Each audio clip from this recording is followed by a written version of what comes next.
न पुण्यं न पापं न सौख्यं न दुःखं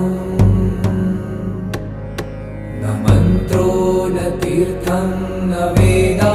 न यज्ञा अहं भोजनं नैव भोजं न भोक्ता चिदानन्दरूप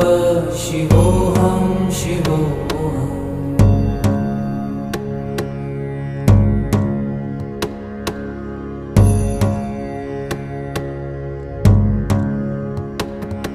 न मृत्युर्न शङ्का न मे जातिभेद